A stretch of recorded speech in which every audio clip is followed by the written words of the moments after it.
আর কিভাবে ভালোবাসলে বুঝবি তুই? কিভাবে বোঝায় যে আমি তোকে কতটা ভালোবাসি? তোর একটু স্পর্শ, লজ্জারাঙা মুখ দেখার লোভে তৎক্ষণাৎ চলে আসি টাঙ্গাইল, অথচ দেখ মিষ্টি কথা শুনতে এসে বিষাক্ত কথা শুনলাম। ভেবেছিলাম কয়েকটা মাসে একটু হলেও মায়া জন্মেছে তোর হৃদয়ে, কিন্তু তুই তো হৃদয়হীনা, নিষ্ঠুর। মিনিট কয়েক বারান্দায় বসে নিজেকে নিয়ন্ত্রণ করে। রিমি বিছানার কোনায় বসে এখনো ক্ষণে ক্ষণে কেঁদে উঠছে। এরকম ভয়ানক ঘটনা জীবনে ঘটেনি। আত্মা কাঁপুনি মারাত্মক দুর্ঘটনা। রাজন চোখমুখ শক্ত করে রুমে এসে গায়ে শার্ট চড়ায়, হাতের ঘড়ি আর ফোন পকেটে পুরে হাত দিয়ে চুল পেছনে ঠেলে দেয়। তার সব কর্মকাণ্ড চোরা চোখে পর্যবেক্ষণ করছে রিমি। রাজন গম্ভীর স্বরে শক্ত গলায় বলল, ভুলে গিয়েছিলাম তুই আমার বউ। ভুল হয়েছে আমার তোকে স্পর্শ করার। জীবন আর কখনো স্পর্শ তো দূর, তোর ছায়াও মারাবো না। কথা শেষ হলেই হন হন করে সেই মধ্যরাতেই চলে গেল রাজন। রিমি উঠে দরজা বন্ধ করে, আখিতে জমে অশ্রু। সেই রাত থেকেই ধুম ধরা দেয়নি চোখে। শেষ বিকেলে আকাশ হয়েছে রক্তিম লাল। তানহা বাবুকে নিয়ে ঘুমিয়ে আছে। রামিম মা বাবাকে নিয়ে চলে যায় দুপুর 2টো নাগাদ। তার ছুটি শেষ। কাল থেকে অফিস যেতে হবে বিধায় মায়ের বাসাতেই থাকবে। মাঝে মাঝে তীব্রকে দেখার জন্যেও চলে আসা যাবে। আজাদ হোসেনও চলে যাবে কাল, সাথে নূরজাহানও যাবে। আহির এখান থেকেই অফিস করছে। 2 দিন থেকে জান্নাতকে সাথে নিয়ে যাবে। আহির ক্লান্ত দেহ বিছানায় এলিয়ে দিতেই জান্নাত আসলো রুমে, বলল, ফ্রেশ হয়ে আসো, আবহাওয়া ভালো না, জ্বর চলে আসবে। আহির বন্ধ চোখ দুটি টান টান করে তাকায়, জবাব দেয়, মাঝে মাঝে জ্বর আসা ভালো, বউয়ের আদর পাওয়া যাবে। জান্নাত মুখ মুচড়ে চুপ করে রইল। আহির তার হাত টেনে কোলে বসিয়ে বলল, মাথা ব্যথা করছে, শরীরের অবস্থা নাজেহাল। জান্নাত সামনে ঘুরে গলা জড়িয়ে মিষ্টি হাসল, কপালের ঘাম মুছিয়ে দিয়ে জবাব দেয়, আহারে স্বামী আমার কত কষ্ট করছে আমার জন্য। তবে একটু চুমু দাও, সব ক্লান্তি দূর হয়ে যাবে। জান্নাত কপাল কুঁচকে চোখ গরম করলো। কোল থেকে উঠে দাঁড়িয়ে বেরিয়ে যেতে যেতে বলল, তালুকদার গোসল করে নাও, তারপর ছাদে আসো। তোমার সাথে গোসল করবো জান। জান্নাত ঠোঁট টিপে হেসে বেরিয়ে যায়। তোষি হাতে মেহেদি দেওয়ার সময় জান্নাত আসলো রুমে। রিমিকে দেখেছিস? হাতের মেহেদি পাশে রেখে তাকাই জান্নাতের পানে। সকাল থেকে যা কাহিনী হলো দুজনকে নিয়ে, খানিক ভেবে চিনতে বলল, একটু আগে রুমেই ছিল, কিন্তু কেন? রাজনের ফোন অফ। আমি শিওর দুজনের সাথে ঝগড়া হয়েছে, নয়তো রাতে এসে রাতেই চলে যাবে কেন? তোষি মাথা নাড়িয়ে জবাব দিল, হ্যাঁ আপু ঠিক, রিমি দিন দিন বেয়াদ্দব হয়ে যাচ্ছে, নির্ঘাত কোনো কাণ্ড করেছে। জান্নাত হতাশ হয়ে নিঃশ্বাস ফেলে। ছোট বোনটার সংসার কবে ঠিক হবে? রাজনের মতো ছেলে কি আদেও পাবে? দেখতে শুনতে খুবই ভালো। তাদের কথার মাঝেই নাজমা প্রতি রুম খুঁজে এই রুমে আসলো, বলল, ওই বেয়াদব কোথায়?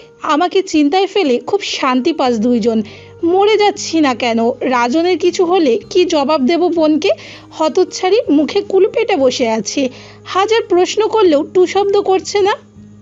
মা চুপ করো, দেখছি আমি। তোমার প্রেশার বাড়বে, রুমে গিয়ে রেস্ট নাও।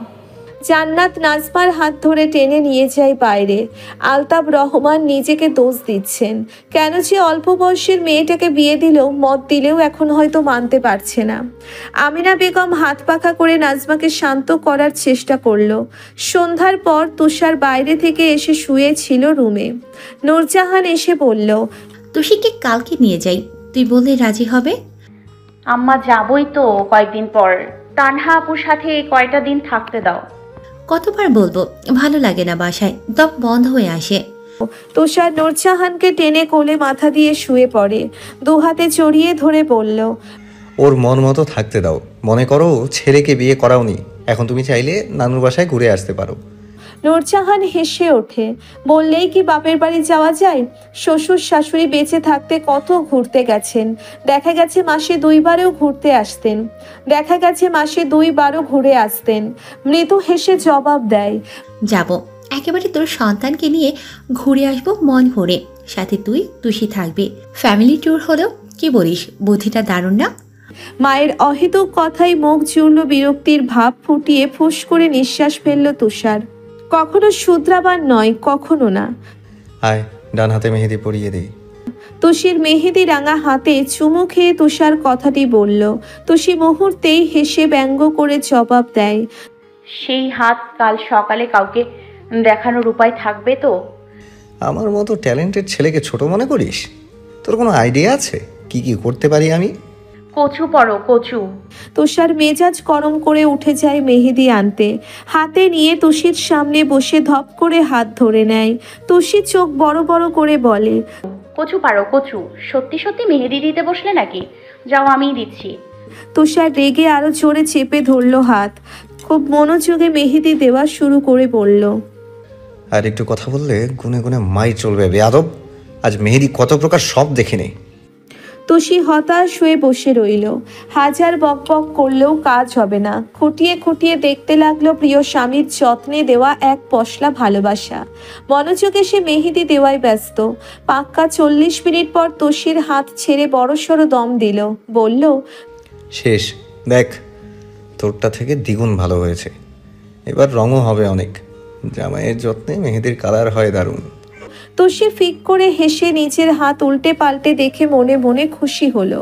না, এতটাও খারাপ নয়, বরং প্রথম দেওয়াই ভালোই হয়েছে।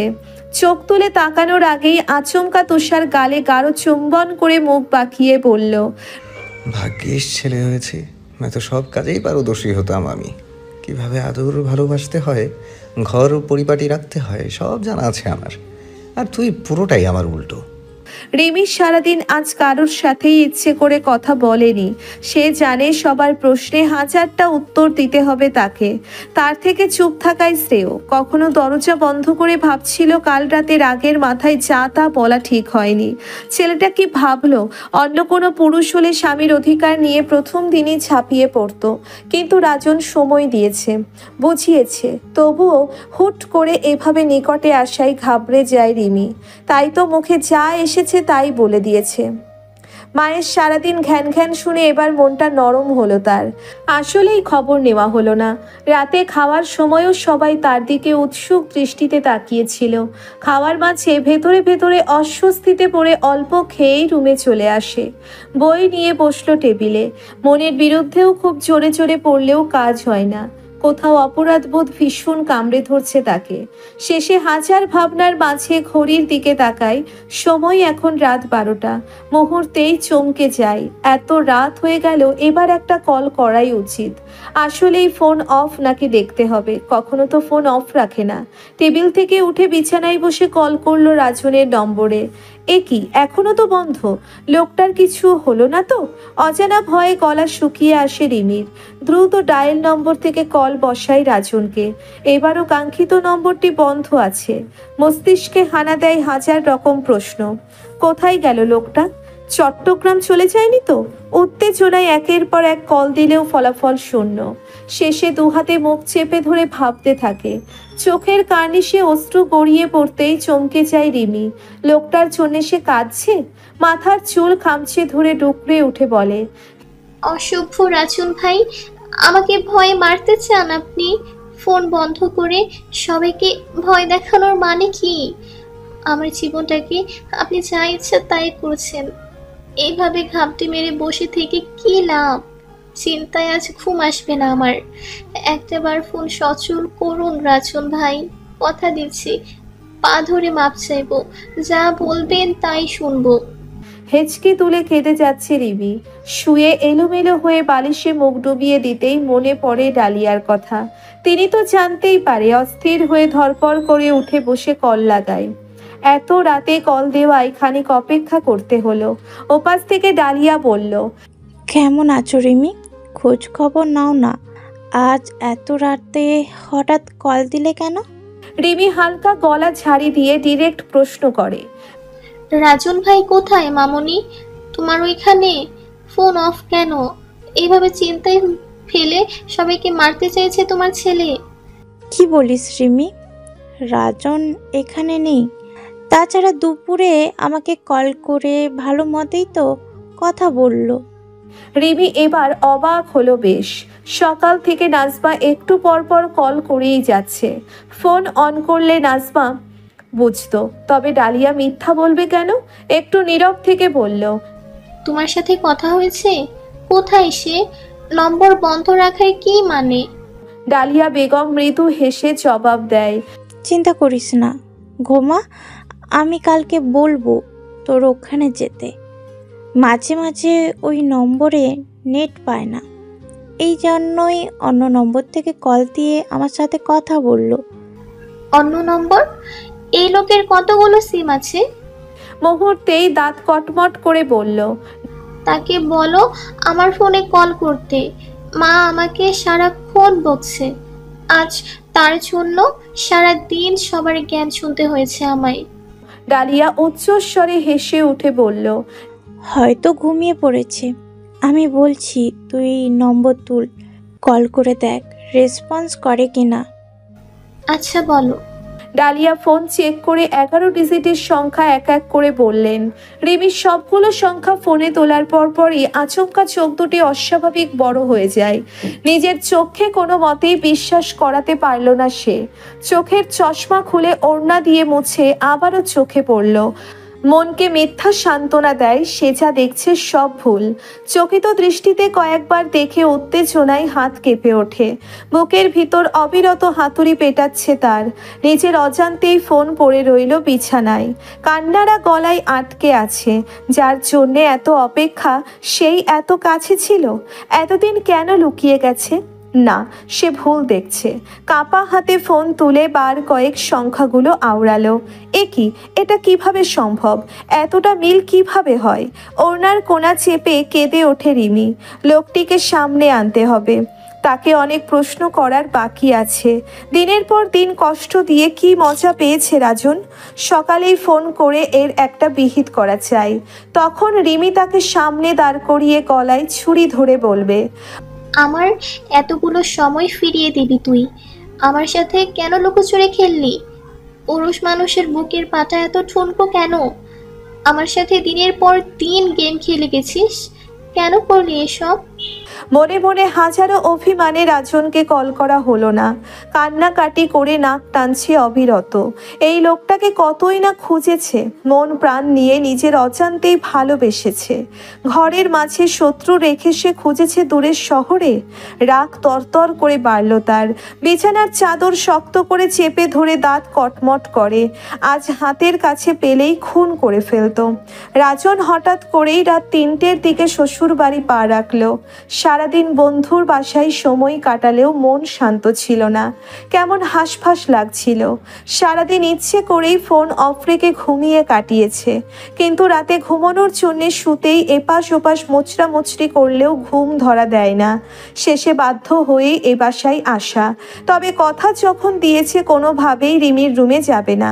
গেটের কাছে এসেই ফোন অন করে নাজমাকে কল করলো রাজন। বার কয়েক রিং হতেই ধরে অস্থির হয়ে প্রশ্ন করে নাজমা, রাজন বাবা, কোথায় তুমি?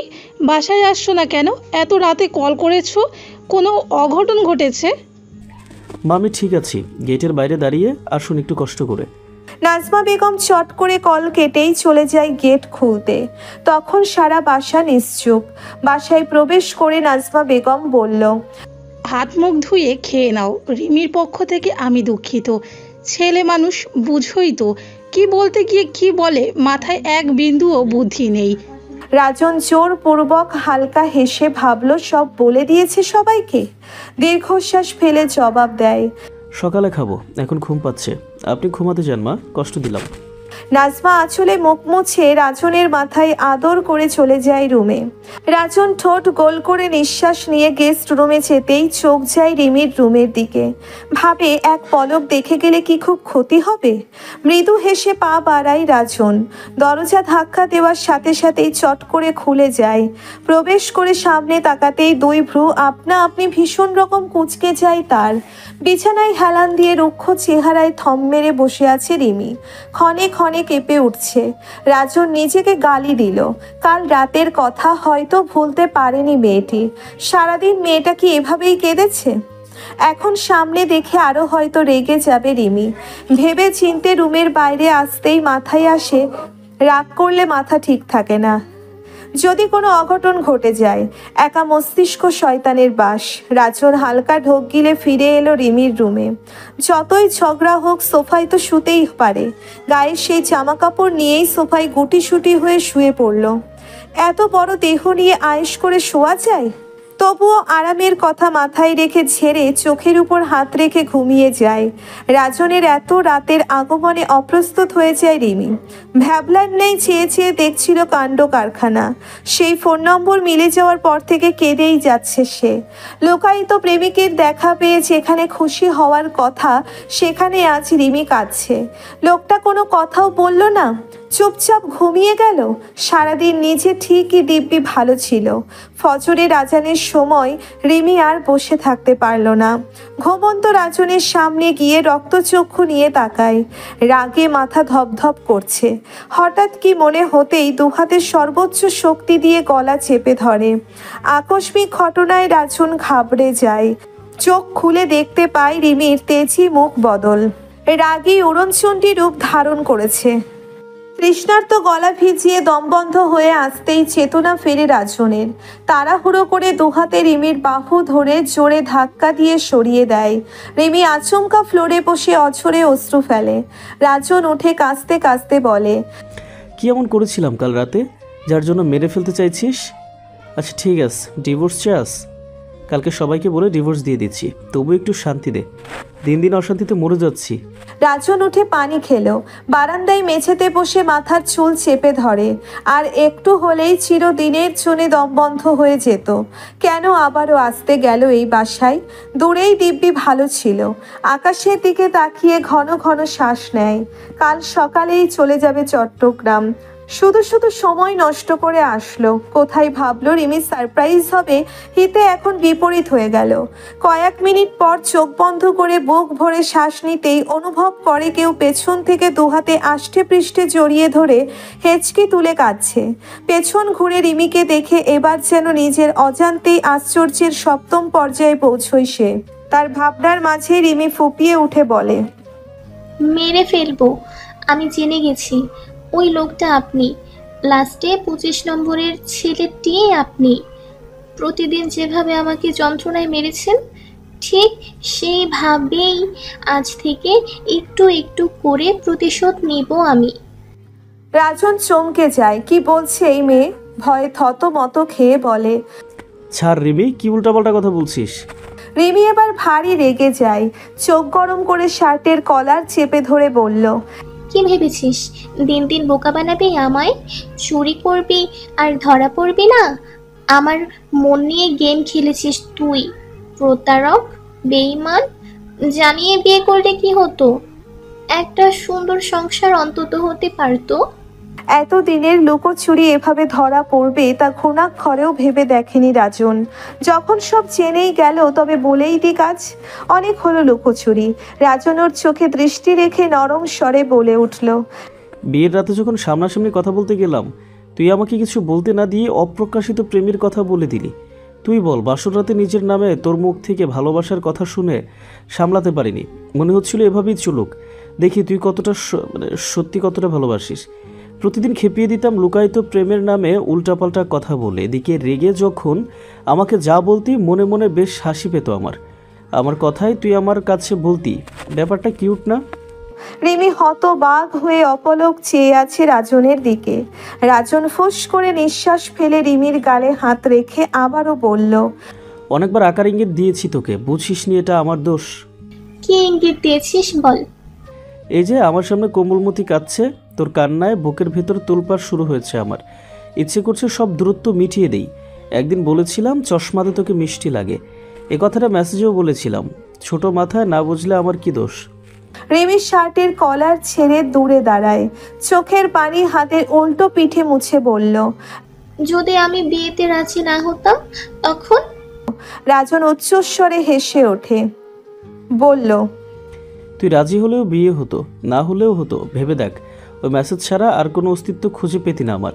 ভালো যখন বেশি বিয়ে আমি করতাম, যে করেই হোক। মাইন্ড ইট কোমলমতি। আমার সাথে এমন কেন করলেন? এই যে তোর মনে জায়গা করতে। বিয়ের পর বলিনি ইচ্ছে করেই। তোর মুখে নিজের নামের সব অনুভূতির কথা শুনতে লোভ হতো, মনে হতো সেই চিরন্তন সত্য লুকানোই থাকুক, তুই নিজে বের কর। এতদিন বাজে ব্যবহার করলাম, আপনার খারাপ লাগেনি? না, বরং মজা পেয়েছি, তোকে আরও বেশি জ্বালানোর দুষ্টু বুদ্ধি মাথায় আসতো। রিমি তেতে উঠে এমন কথায় বাহু চেপে ধরে বলে, কালকেই ডিভোর্স দিব তোকে, চলে যাবি সারা জীবনের জন্য। রাজন বুঝলো এবার রাগ খানিক কমে এসেছে, তার মানে অভিমান জমেছে। যাক, এবার তবে কাছে যেতে দিবে। তবুও কালকের সেই উক্তির কথা মনে পড়তেই মুখ থমথমে করে বলল, আচ্ছা তুই যা মনে করিস, তবে মেসেজ করা সেই রাজন অসম্ভব ভালোবাসতো, এখনও ভালোবাসে, ভবিষ্যতেও ভালোবেসে যাবে। কথা শেষেই উঠে রুমে চলে আসে।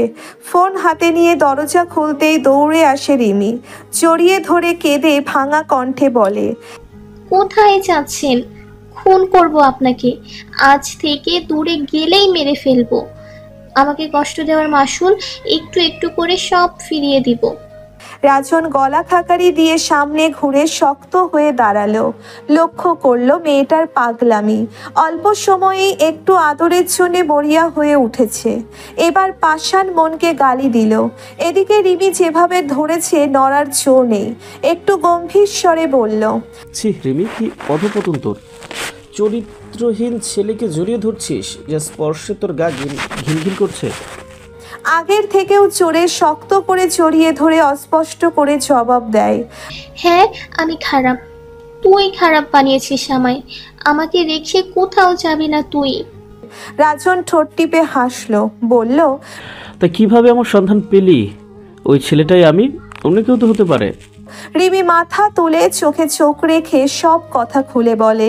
রাজন চোখ খিচে বন্ধ করে মুখটা খুব নিরীহ করার ভান ধরে বলল, মা দিলে তো সব বরবাদ করে, ঘরের শত্রু বিভীষণ।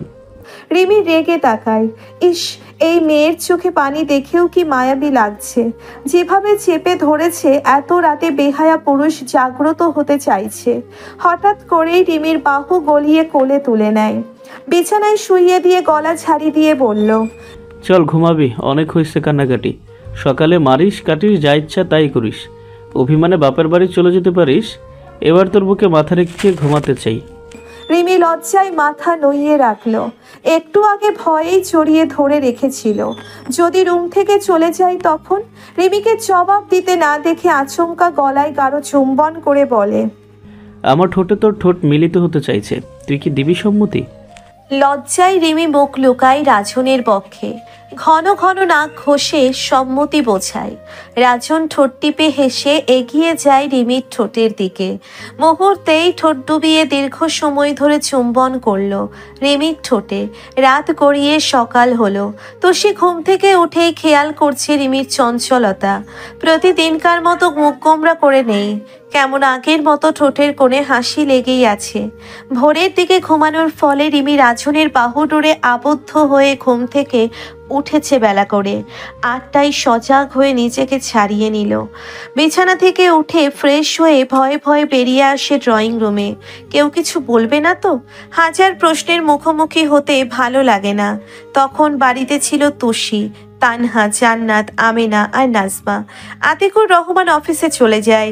নূরজাহানকে নিয়ে তুষার গেছে বাসায়, সাথে আজাদ। আলতাব রহমানের ছুটি শেষে ভোরের দিকেই ট্রেনে ওঠে। আহিরও অফিসে গেছে। রিমি মনে অস্বস্তি নিয়েও নাস্তা খেতে বসলো। তখনই কানে আসে নাজমার রুক্ষ মেজাজ, রাজন কোথায়? ডেকে নিয়ে আয়। কাল রাতে তোর বাবা আর আমি সিদ্ধান্ত নিয়েছি, রাজনের সাথে কোয়ার্টারে চলে যাবি, নয়তো আলাদা বাসা ভাড়া থাকবি। তবু এ বাসায় আর এক মুহূর্তও নয়।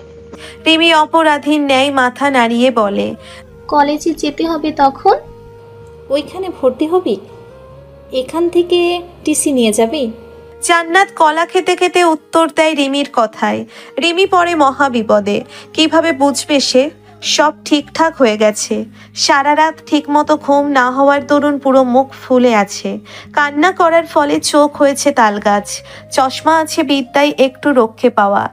ফুস করে নিঃশ্বাস ফেলে জবাব দেয়, আচ্ছা তোমরা যা বলবে তাই। খাওয়া মাঝেই রিমির পাশের চেয়ারে ধপ করে বসে পড়ল রাজন। ব্রেডে কামড় দিয়ে বলল, আজ চলো সবাই বাইরে থেকে ঘুরে আসি। জান্নাত মনে মনে ব্যথিত হলো। আহারে, ছেলেটা মনে কত কষ্ট লুকিয়ে রাখে। দীর্ঘশ্বাস ফেলে বলল, তুমি যাও ভাইয়া, সাথে রিমিকে নিয়ে খোলা জায়গায় ঘুরে আসো। রিমি নৌকায় খুব পছন্দ করে। রাজন এক পলক তাকালো রিমির পানে, অধর বাঁকিয়ে হেসে বলল, তাহলে খেয়ে রেডি হয়ে নে, আজ নৌকায় ঘুরাবো তোকে। রিমি খুশিতে গদগদ হয়ে জবাব দিল। দিব। রিমির হঠাৎ পরিবর্তন দেখে জান্নাত আর তুষির চোয়াল ঝুলে পড়ার জোগাড়। অবাক চোখে তাকিয়ে রইল রিমির দিকে। যে রাজনের উপস্থিতিতে রেগে যায়, সে ঘুরতে যাওয়ার জন্য রাজি হয়ে গেল। কয়েকবার দুজন চোখ পিটপিট করে তাকানোতে রিমি অপ্রস্তুত হলো। বুঝলো দুই বোন এক আকাশ বিস্ময় নিয়ে তার দিকেই তাকিয়ে। মৃদু খুক খুক করে কেশে বলল, খাও আপু। এই তুষি, সমস্যা কি তোর? খাওয়া বাদ দিয়ে কি দেখিস? লজ্জা পাচ্ছি আমি। তুষি মুখ এলিয়ে বলল, লজ্জা? হোমা, এ যেন চরম আশ্চর্য কথা। রিমি কথার জবাব না দিয়ে মাথা নুইয়ে খেয়ে নেয়। জান্নাত এখনো হতবাক। সে ভেবেছিল রিমি এক বাক্যে না করে দেবে। শেষে মনকে সান্ত্বনা দেয়, থাক, রাজি যখন হয়েছে এত খোটানোর দরকার নেই। তুষি সারা রুম পায়চারি করছে, মনে তার হাজারো প্রশ্ন।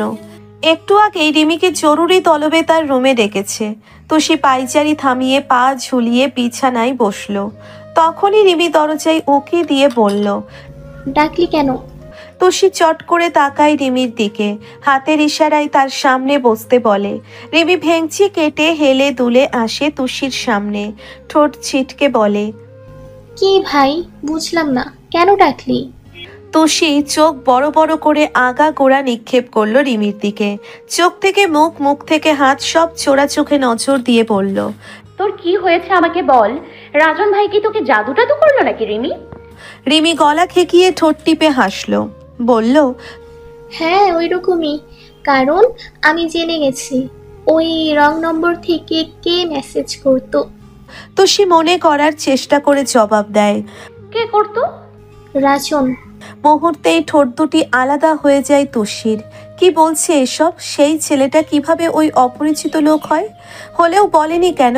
ঝুলানো পা দুটো তাড়াহুড়ো করে বিছানায় তুলে রিমির হাত ধরল, হন্তদন্ত হয়ে বলল, কিভাবে সম্ভব? কাহিনী খুলে বল। রিমি ভেতরে ভেতরে বেশ মজা পাচ্ছে। মনে হচ্ছে জটিল কোনো কেসই সলভ করেছে। বেশ আগ্রহ নিয়ে কাল থেকে ঘটে যাওয়া সব কাহিনী গড়গড় করে বলে দিল।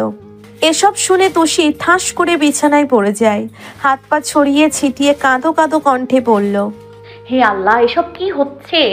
যেমন লাউ তেমন কদু, কেউ কারো থেকে কম না। রিমি উচ্চস্বরে হেসে ওঠে। অনেক হয়েছে দূরত্ব, এবার থেকে শুধুই ভালোবাসা, ভালো রাখা। তুষির পাশে শুয়ে সেও হতাশ হয়ে বলল, সব কপাল মামা। যেমন সে সত্যি কথা লুকিয়েছে, তেমন করেই এই কয়টা মাস জ্বালিয়ে পুড়িয়ে ছাড়খাড় করে দিছে। এখনো বুঝাবো, কাঁচা মরিচের ঝাল অলওয়েজ বেশি। বৃষ্টি হবে তুষি, জলদি রিকশায় ওঠ। তুষার আকাশের দিকে তাকিয়ে তাড়া দেয় তুষিকে। আজ বিকালে রিমিদের সাথে তারাও বেরিয়েছিল। রাজন গেল লেকের পাড়ে নৌকায় ঘুরতে। এদিকে তুষি বায়না ধরল শহরের আনাচে কানাচে রিকশায় ঘুরবে, মাঝে মধ্যে টঙের দোকানে চা খাবে, কবি কবি ভাব নিয়ে। তুষার শেষে রাজন আর রিমিকে বিদায় দিয়ে উঠে পড়ে রিকশায়।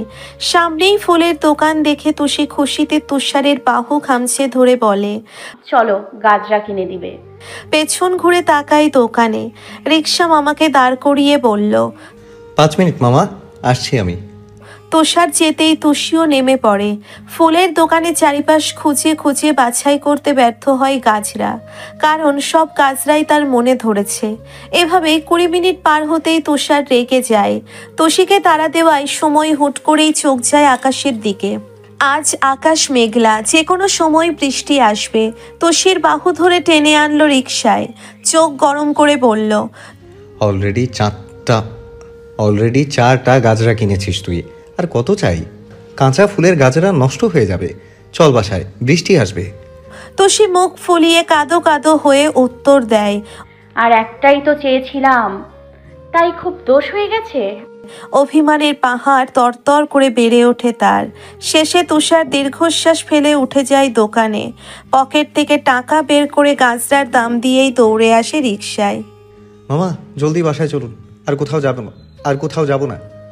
রিকশা মামাকে আদেশ করেই অভিমানে মুখ ঘুরিয়ে রাখা বইয়ের পানে তাকায় সে। কপাল কুঁচকে খপ করে ধরে তুষির হাত, গাজরা খুব যত্নে পরিয়ে দিয়ে বাম হাতে কোমর আঁকড়ে ধরে নিজের কাছে নিয়ে আসে। হঠাৎ স্পর্শে তুষি মৃদু কেঁপে ওঠে। তুষার গাজরা পরা হাতে চুমু খেয়ে মিষ্টি হেসে বলে ওঠে, অভিমানী বউ, এত অভিমান করলে চলে? পারলে গোটা দোকান তোমার সামনে এনে হাজির করতাম সুইট হার্ট। তুষি ঠোঁট ফুলিয়ে কিল বসায় তুষারের দিকে। তুষার হাতের বাঁধন গাঢ় করতেই ঝুম করে বড় বড় ফোঁটায় বৃষ্টি শুরু হয়ে যায়। তুষার কপাল কুঁচকে বলে, শেষ রক্ষে হলো না, এবার ভিজে ভিজে বাসায় চল। তুষি হাত বাড়িয়ে বৃষ্টির ফোঁটা মুঠোয় নেওয়ার চেষ্টা করে উত্তর দেয়, আমি তো ভিজতেই চাই। আমিও তোর ভালোবাসার বৃষ্টিতে।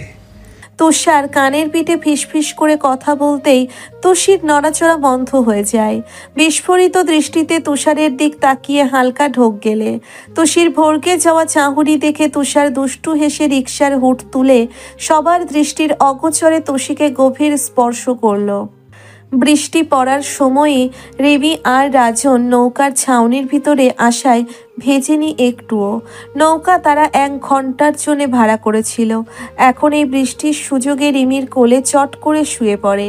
দুহাতে রিমির কোমর জড়িয়ে পেটে মুখ ডুবিয়ে বলে, এতদিন এই আদর থেকে দূরে রাখার জন্য তীব্র নিন্দা জানাচ্ছি। পেটের উপর রাজনের ঠোঁটের স্পর্শে কেঁপে ওঠে রিমি।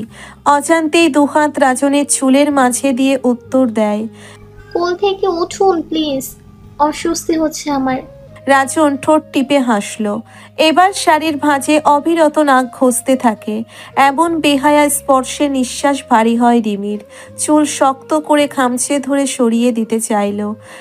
কি করছেন এসব? উঠুন বলছি। রাজন মাথা খানিক ঝুঁকে জবাব দেয়, এইটুকুতেই কাঁপাকাঁপি? এত বড় ডোজ সামলাতে পারবি তো? মুহূর্তেই রিমি ভরকে যায়। এমন খাপছাড়া কথা ভাষ্যে চোখ খিচে বন্ধ করে ঠোঁট কামড়ে ধরে। এই বেয়াদব ছেলে খুব ঠোঁট কাটা, মুখের ভাষায় কি বিশ্রী। রাজন অপলক দৃষ্টি নিক্ষেপ করে কেমন মাদকের ন্যায় তাকালো। লাল লিপস্টিক ঠোঁট দুটি অদ্ভুতভাবে টানছে তাকে। আচমকাই উঠে বসে দুহাতে রিমির মুখ ধরে ঠোঁট ডুবিয়ে পাগলের মতন চুম্বন করতে থাকে। আকস্মিক ঘটনায় রিমি ভর গেল। চমকে চোখ বড় বড় করে থমকে রইল সে। অতঃপর রাজনের দাঁতের দংশনে কাঁপুনি ধরে সর্বাঙ্গে। হঠাৎ বৃষ্টির ঝমঝম শব্দে রিমিও আজ কেমন বেহায়া হয়ে যায়। অসভ্য রাজনের সাথে তাল মেলাতে গিয়ে সে অস্থির হয়ে পড়ে। এদিকে রাজন চুমু খাওয়াই ব্যস্ত। একের পর এক ছোট ছোট কামড় বসাচ্ছে রিমির অধরে। আজ সে মধুসূদা পান করতে ব্যস্ত। এই বন কেমন করা আবহাওয়া সারা শরীরে জ্বালা ধরিয়ে দিচ্ছে তার। এদিকে রিমি ব্যথায় কোকিয়ে উঠতেই আস্তে আস্তে ছেড়ে দেয় রাজন। কানের কাছে চুল গুজে আলতো করে কামড়ানো ঠোঁটে চুমু খেলো রাজন। রিমির গালে গাল ঘষে এসে শালো গলায় বলল, ট্রাস্ট মি, এটা ঝিল না হয়ে বেডরুম হলে আজ আমাকে কোনোভাবেই থামাতে পারতি না। ভালোবাসার পরশে ডুবে যেতাম আদরে, আদরের সোহাগে ভরিয়ে দিতাম তোকে, এক চুলও ছাড়তাম না। এখন খুব কষ্টে কন্ট্রোল করেছি, খুব কষ্টে। সেই বিকেল থেকে এক নাগারে বৃষ্টি হয়ে রাত 8টায় হালকা থামলো। তুষি আবার তুষার অল্প ভিজে বাসায় পৌঁছালেও রিমিদের কোনো খবর নেই। রাতে জান্নাত তীব্রকে কোলে নিয়ে বারান্দায় হাঁটাহাঁটি করছিল। তখন নাজমা বেগম এসে বলল, রাজনকে একটা কল কর জান্নাত, চিন্তা হচ্ছে আমার। জান্নাত রুমে এসে বাবুকে বিছানায় শুইয়ে দিল। তপ্তশ্বাস ফেলে ক্ষীণ কণ্ঠে উত্তর দেয়, রাজনের সাথে রিমি আছে মা, এত চিন্তা কি আছে? দুজন এই প্রথম কোথাও বেরিয়েছে, তাদের মধ্যে থাকতে দাও। তবুও এত রাতে বাইরে ওরা কি যে করি। কথা শেষেই নাজমা বেরিয়ে সোফায় বসলো। মুখ কালো করে বসে থাকতে দেখে আমিনা বেগম কাছে আসলো। মনমরা হয়ে বসে আছো কেন? রিমি রাজনের এখনো কোনো খবর নেই। রিল্যাক্স কাকিয়া, চলে আসবে দ্রুত। তোষি ভেজা চুলগুলো ঝাড়া দিয়ে নাজমার পাশে বসে জবাব দিল। আমিনা বেগম প্রাণ ভরে মেয়েকে দেখে হাসলেন। এখনো চঞ্চলতার ছিটে ফোটাও যায়নি। নাজমার সাথে রাজ্যের আলাপ শুরু করে দিয়েছে। তুষারের গায়ে বৃষ্টির ফোঁটা সহ্য হয় না, যার ফলে সারা শরীরে কম্বল মুড়ি দিয়ে ঘুম দিয়েছে। তোষিকে কিছুক্ষণ চেপে ধরে রাখলেও ফলাফল শূন্য। সে দিব্যি উড়নচণ্ডী হয়ে ঘুরে বেড়াচ্ছে। তানহা আসলো ছেলেকে নিতে সামনে। মা কাকিকে এভাবে দেখে বলল, কি করছো তোমরা? তীব্র কোথায়? অনেক সময় ধরে কিছু না খেয়ে আছে। নাজমা হেসে উত্তর দেয়, জান্নাতের রুমে ঘুমিয়ে আছে। তানহা তাড়াতাড়ি পা বাড়ায় সেদিকে। জান্নাতের কাছে 7টার দিকে দিয়ে সেই যে ঘুমিয়েছিল মাত্রই উঠল সে। তোষিও বোনের সাথে তীব্রকে দেখতে যায়। পুতুলের মতো পুচকেকে দেখলেই আদর করতে ইচ্ছে হয়। মনে হয় গাল দুটো টুপ করে খেয়ে ফেলি। তানহা বিছানা থেকে কোলে নিল আলতো করে। জান্নাত তীব্রের গাল টেনে বলল, যাও বাবা, এবার আম্মু আদর খাও। তানহা হাসলো, ঠোঁট ছুঁয়ে দিল কপালে গালে। তোষি মুখ বাঁকা করে বলল, আমার কোলে দিতে সমস্যা কি তোর? দে, আমি কোলে নিব, আদর করব। না তোষি, এখন খাওয়াবো তীব্রকে। তোষি মেকি রাগ দেখিয়ে কটমট করে তাকায় তানহার দিকে। মুহূর্তেই ছো মেরে নিজের কোলে নিল। গালে, কপালে, নাকে টপটপ করে চুমু খেয়ে ন্যাকা স্বরে বলল, তোর মা বড়ই হিংসুটে। আমার কি ইচ্ছে হয় না তোকে কোলে নেই? হয়তো ভালোভাবে পারি না, তবুও চেষ্টা করছি তো। তোষির কথায় তানহা খিলখিল করে হেসে উঠল। রুম থেকে যেতে যেতে বলল, ন্যাকা রানী, ন্যাকামি শেষ হলে রুমে নিয়ে আয়। আর সারা রাত তোর কোলে দিয়ে চম্পেশ একটা ঘুম দিব। কতদিন মন ভরে ঘুমায় না। তোষি হাতের আঙ্গুল তীব্রর হাতের মুঠোয় দিয়ে তানহার পিছু পিছু গেল। মুখ ভেঙচি কেটে বলল, সারাদিন ঘুমাস, তবুও ঘুম হয় না? যা, আমি রাখবো শান্তি। রিমি আর রাজন সারা বিকেল থেকে শুরু করে রাত 9টা পর্যন্ত ঘোরাঘুরি করলো ইচ্ছে মতো। বৃষ্টির পুরোটা সময় তারা নৌকোর ছাউনিতেই সময় কাটিয়েছে। রাজনের নতুন নতুন স্পর্শে কেঁপে কেঁপে উঠেছে রিমি। নিজেকে সামলাতে এত বেগ পোহাতে হবে কখনো ভাবেনি সে। লজ্জা সংকোচ হলেও ভেতরে ভেতরে সেও চাইছিল কম্পন ধরানো স্পর্শ আদর করুক তাকে। এত বছরের অনুভূতি রাজন কি চেপে রাখবে আজ? রিমির আশকারাতে নির্লজ্জ হয়ে উঠেছিল ছাউনির ভেতর। তবুও নিজেকে যথেষ্ট কন্ট্রোল করে রোম্যান্টিক মুহূর্ত কাটিয়েছে দুজন। আজ বাসায় ফেরার সময় রিমির পেট চড়িয়ে মিহি কণ্ঠে বলল, আরও দূরত্ব রাখবি? আজ কোনো না শুনবো না, হ্যাঁ? যা চাইবো দিতে হবে। রাজন কি চাইছে এটার অর্থ বুঝতে দেরি হলো না রিমির। তৎক্ষণাৎ সারা মুখ জুড়ে লাল আভায় ছেয়ে গেল। রাজনের চোখে আজ সেই কামুকতা স্পষ্ট দেখতে পেয়েছে। এবারেও তাই তাকানোর সাহস হলো না। বাইরে দৃষ্টি নিক্ষেপ করে বলল, কি চাই তোমার? মুহূর্তেই দুই ভ্রু আপনা আপনি কুঁচকে গেল রাজনের। মিনিট খানিক কিছু ভাবলো। এরপর ধীরে ধীরে শক্ত হাতে নরম সুডৌল কোমরের বাঁকা খাঁজ খাবলে ধরে ঘাড়ে মুখ ডুবিয়ে জবাব দেয়, আমার হক, আদর, সোহাগ আর ভালোবাসা। যতটা ভালোবাসলে দুটি দেহ এক হয়ে যায়। লজ্জায় আর রাজনের গভীর স্পর্শে হৃদস্পন্দনের বেগ দ্রুত হলো। শুকনো ঢোক গেলে চোখ বন্ধ করে রাজনের ঘাড়ের পেছনের চুল খামচে ধরল। রাতে 10টার দিকে সবাই মিলে খেয়ে নিল। রাজন, আহির আর তুষার বসলো একসাথে। খাওয়ার মাঝেই টুকটাক আলাপ করছে তারা। মূল বিষয় হচ্ছে রাজনীতি। রাজনীতি নিয়ে তিনজনের মাঝে আহিরের বেশ আগ্রহ। সে খুব কনফিডেন্সের সাথে ভাষণ দিয়ে যাচ্ছে। তুষার আর রাজনও মাঝে মাঝে হ্যাঁ বলছে। তোষির খাওয়ার মধ্যেই রেগে গেল। এখানে এসব নিয়ে কথা বলার মানে কি? রাজনীতি কথাটি শুনতেই পারে না সে। মেজাজ খারাপ হয়ে যায়। খাওয়ার মাঝেই উঠে গেল তানহা। তীব্রের ঘুম ভেঙে গেছে বলে সে কাঁদছে। মা হলে বোধ হয় এমনই হয়, ঠিকমতো খাবার খাওয়াও যায় না। আমিনা বেগম হতাশ হয়ে তরকারির বাটিটা তুষারের দিকে দিল। তুষি এক পর্যায়ে তাদের কথায় বিরক্ত হয়ে উঠে দাঁড়ায়। বেসিনে হাত ধুয়ে ফুসফুস করতে করতে চলে যায় রুমে। সবাই বেশ আয়েশ করে খেয়ে দিয়ে যার যার রুমে যায়। আতিকুর রহমান শুয়ে পড়ল।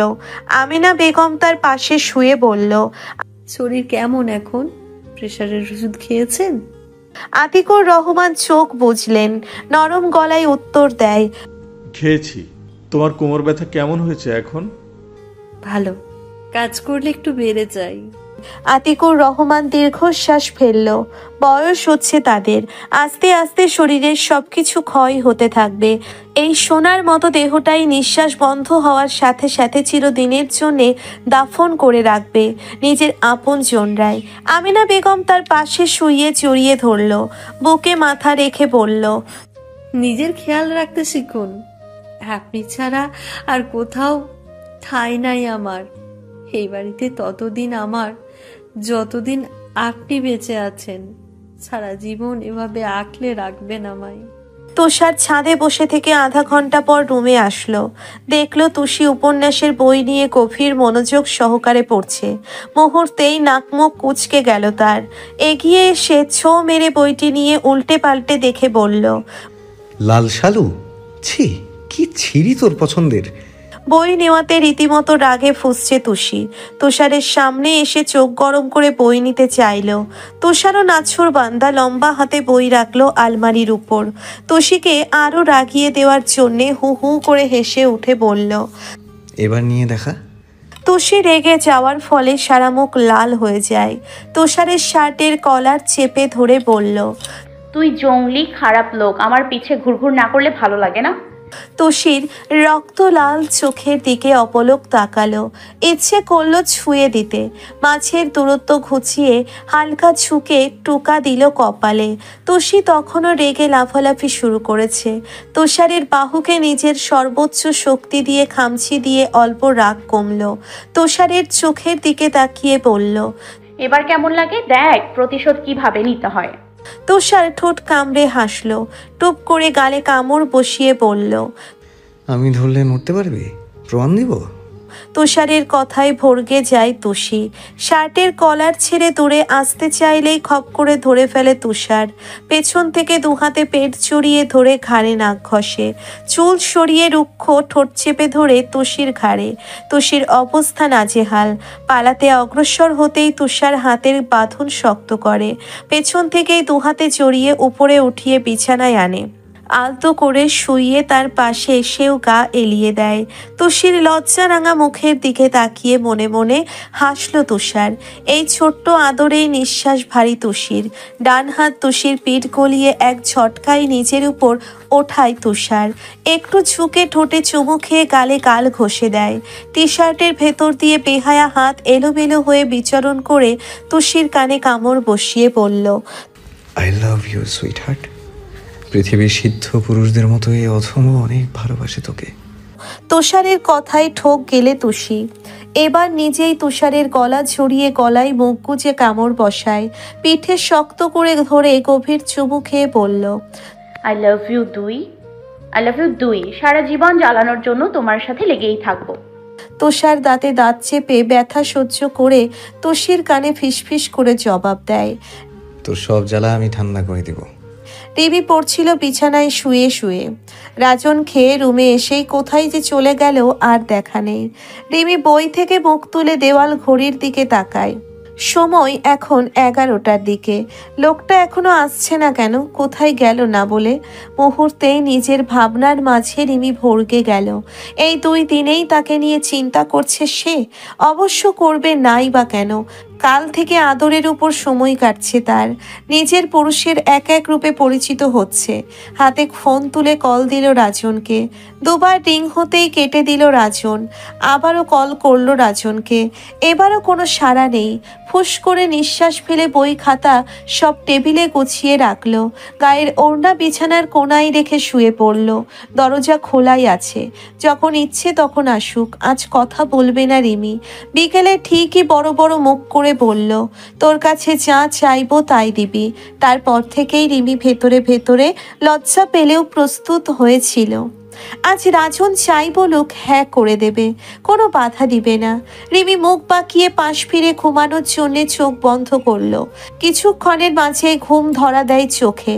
বিভোর ঘুমে তলিয়ে যেতেই ঘাড়ে কারো উত্তপ্ত শ্বাস অনুভব করে। কারো খসখসে হাত কামিজ গলিয়ে তার পেট স্লাইড করছে। মুহূর্তেই ঘুম ছুটে যায় রিমির। ভয়ে নিভু নিভু চোখে তাকিয়ে রাজনকে দেখতে পায়। রাজন অধর বাঁকিয়ে হেসে পেট থেকে হাত নিয়ে যায় নাভিতে। এমন অনাকাঙ্ক্ষিত স্পর্শে রিমি কেঁপে উঠছে। দুহাতে বিছানার চাদর খামচে ধরে করুণ চোখে চাইল রাজনের চোখের দিকে। এবার আরো মজা পেল রাজন। দুষ্টু হেসে নাভির পাশে আসে, দুষ্টু হেসে নাভির আশেপাশে বিচরণ করে ধীরে ধীরে হাত দিয়ে আর একটু নিচে নিতেই চেতনা ফেরে রিমির। বুকের ভিতর তোলপাড় শুরু হওয়া অনুভূতি নিয়েই চট করে রাজনের হাত থামিয়ে দেয়। আঙ্গুলের ভাঁজে আঙ্গুল গুজে অস্পষ্ট স্বরে বলল, এইসব কি করছো? মেরে ফেলার প্ল্যান করছো? রাজন রিমির উপর ঝুঁকে নাকে নাক ঘষে দেয়। হাত দিয়ে গলা স্লাইড করতে করতে বলে, কি কথা ছিল? যা চাইবো তাই দিবি, আর সেই কথা ভুলে গিয়ে ঘুমিয়ে পড়লি? অপেক্ষা করছিলাম, কল ধরনি। আসবো তাই ধরিনি, এবার ওঠ। রাজন উঠে বসলো। রিমি জোরে জোরে শ্বাস ফেলে নিজেকে সামলে বিছানায় হেলান দিয়ে বসে। রাজন তাকায় বউয়ের দিকে।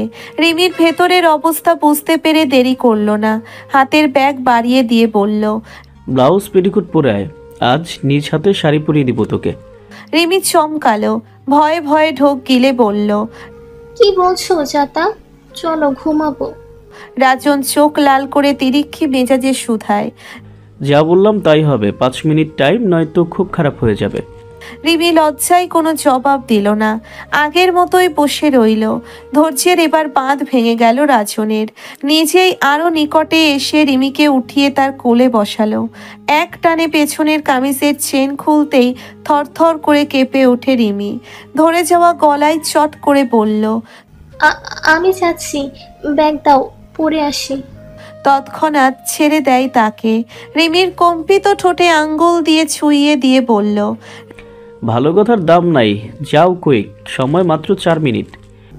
1 মিনিট কম কেন? এই যে অযথা কথা বলে সময় নষ্ট করলি। রিমি চোখ বন্ধ করে ব্যাগ তুলে ওয়াশরুমে গেল। খানিক বাদেই ওয়াশরুমের দরজা দিয়ে উকি দিতেই রাজন প্রশ্ন ছুড়ল, আমি রিসিভ করতে আসবো নাকি নিজেই আসবি? আমাকে যেতে বললে ওয়াশরুমে রোম্যান্স হবে। রিমি লজ্জায় দরজা শক্ত করে ধরে পা টিপে টিপে ব্লাউজ আর পেটিকোট পরে বাইরে আসতেই চোখ বন্ধ করে রইল। লজ্জায় নিঃশ্বাস বন্ধ হয়ে আসছে তার। এই রাজনের সামনে কখনো এভাবে আসেনি সে। রিমির লাবণীয় রূপে রাজন বাসর রাতের মতো আজও থমকে গেল। মোহনীয় দৃষ্টিতে মাদকের ন্যায় তাকিয়ে শাড়ি হাতে এগিয়ে যায় রিমির দিকে। মাথা থেকে পা পর্যন্ত খুঁটিয়ে খুঁটিয়ে দেখছে রাজন। কালো ব্লাউজ পেটিকোটে সারা অঙ্গে তার চোখ দুটি ছুঁয়ে দিচ্ছে। গলার নিচে চোখ পড়তেই রিমির বক্ষ বিভাজনে চোখ আটকে যায়। সেদিকে বেহায়ার মতো তাকিয়েই রাজন শুকনো ঢোক গেলে। এই রূপেও এতটা সুন্দর দেখতে লাগছে কিভাবে? রাজন নিজেকে কন্ট্রোল করার জন্যে চোখ বুঝল। লজ্জায় রিমি অন্যদিকে মুখ করে রেখেছে। রাজন আর সময় নষ্ট করল না। শাড়ি নিয়ে হাঁটু গেড়ে বসে ফর্সা মসলিন নরম পেটের একটু নিচে গুজে দিল।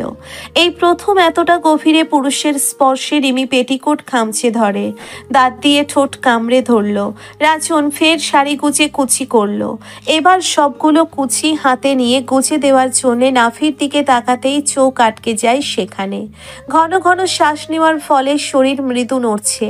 ফর্সা নাভির মাঝে কালো পেটিকোট যেন আরো আকর্ষণীয় করে রেখেছে রাজনকে।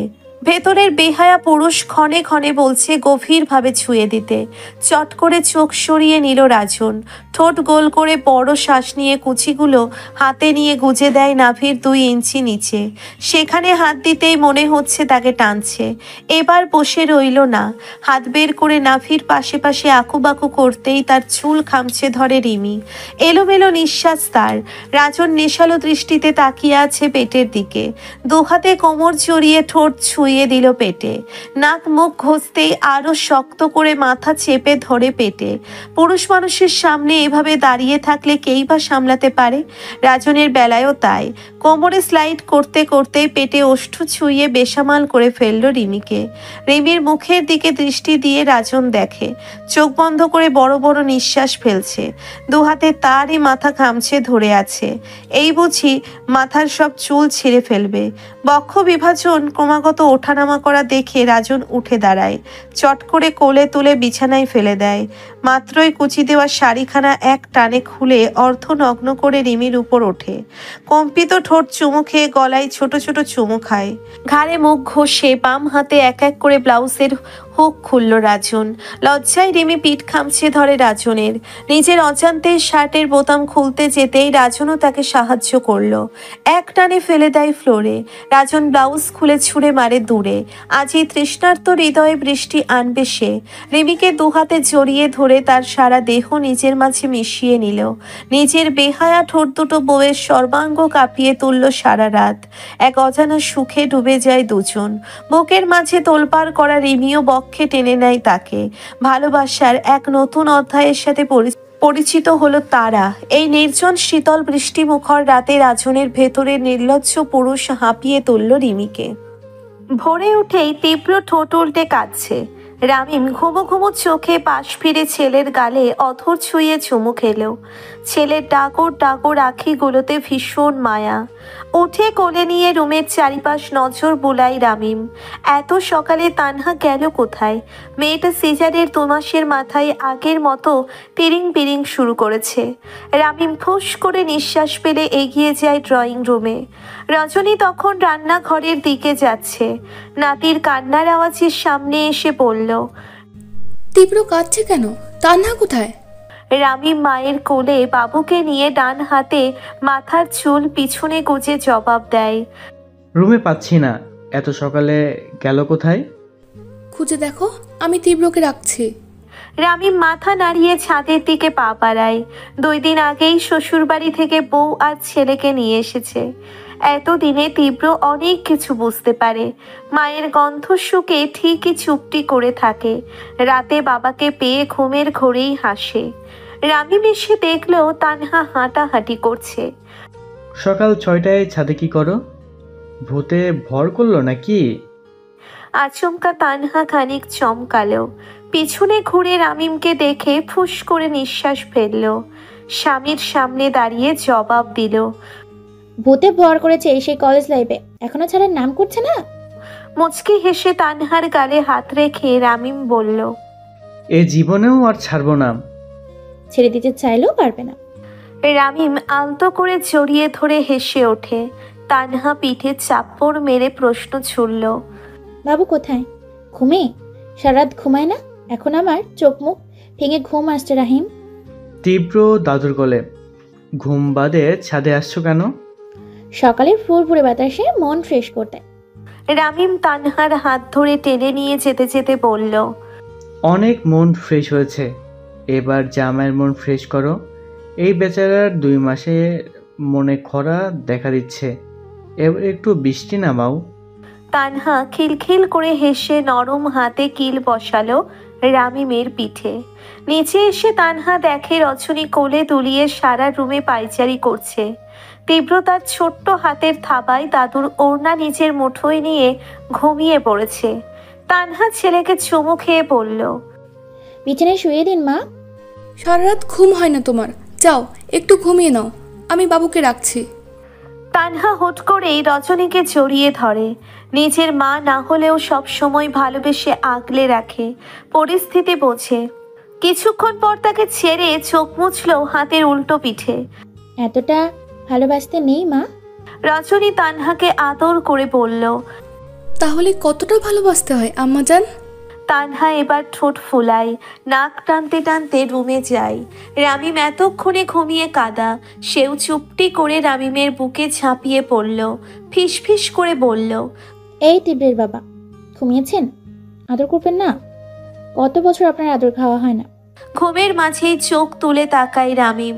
তানহা মুখ উঠিয়ে ঠোঁট গোল করে চুমু দেখায়। ওদাম বুকে চুম্বন করে আবারও বলল। রামিম ঠোঁট কামড়ে হাসে। 2 হাতে শক্ত করে জড়িয়ে ধরে গলায় নাক ঘষে বলল, বইয়ের আবদার ফেলা যায়? কাম অন বেবি, সেই কত মাস কন্ট্রোল করে রাখছি। যা লুচু ছেলে। রামিম মৃদু হাসল।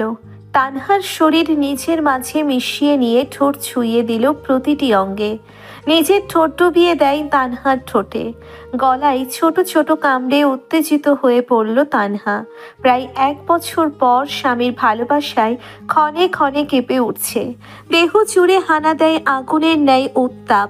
রামিমকে শক্ত করে চেপে ধরে তার প্রতিটি বেহায়া এলোমেলো আর উন্মাদের ন্যায় স্পর্শে সে হারিয়ে যায় গভীর সুখে।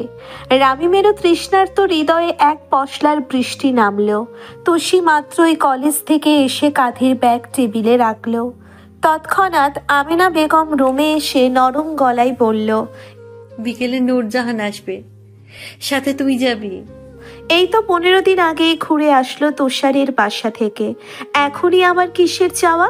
তাছাড়া ইয়ার চেঞ্জ পরীক্ষারও বেশি সময় নেই। তুষি গায়ের বেল্ট ওড়না খুলে বলল, যেতে পারবো না এখন, 10-12 দিন পর আসতে বলো। আমিনা বেগম ফুঁসে উঠল, চিবিয়ে চিবিয়ে বলল, মাঝে মাঝে সন্দেহ হয়, আসলেই কি বিয়ে দিয়েছি তোকে?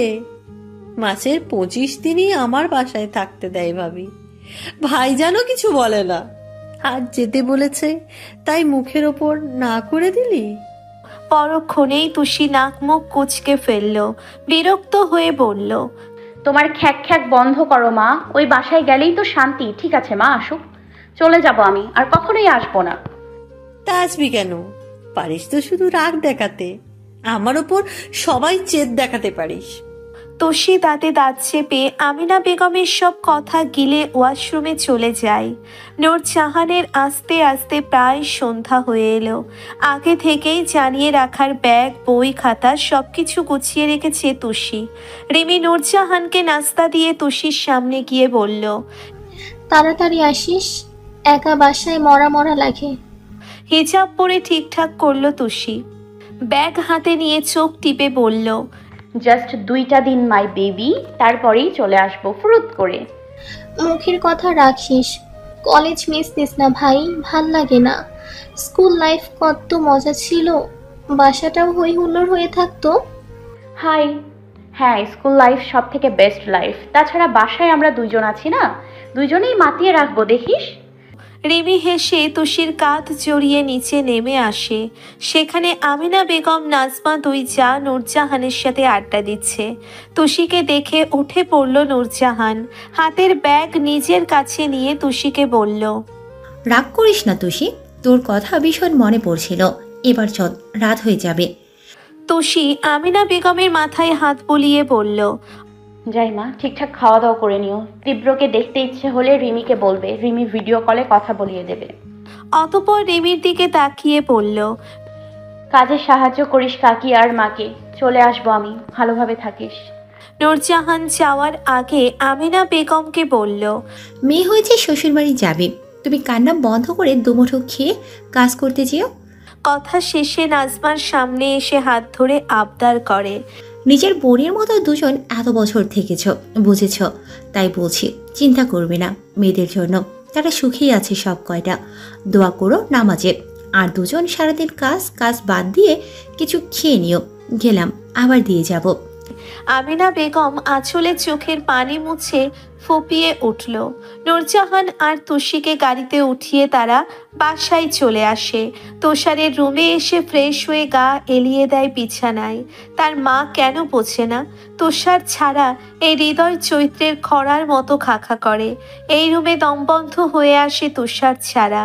সারা রুম জুড়ে তুষারের স্মৃতি, অথচ সেই মানুষটি থাকে অদূরে। দেওয়ালে তাদের বিয়ের ছবি ঝুলানো। সেই ছবির দিকে তাকিয়ে তুষি বলল, আর কত অপেক্ষা করাবে আমায়? সেই 25 দিন আগে চলে গেলে, এখনো আসছো না। তুষি দীর্ঘশ্বাস ছাড়ে। রাজনও সেই যে 1.5 মাস আগে চট্টগ্রাম গিয়েছে আর আসেনি।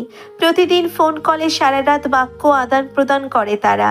কখনো লাজুক হেসে শাড়ি পরে ভিডিও কলে কথা বলে রিমি। তো সে মিনিট 15 রেস্ট করে বেরিয়ে এলো।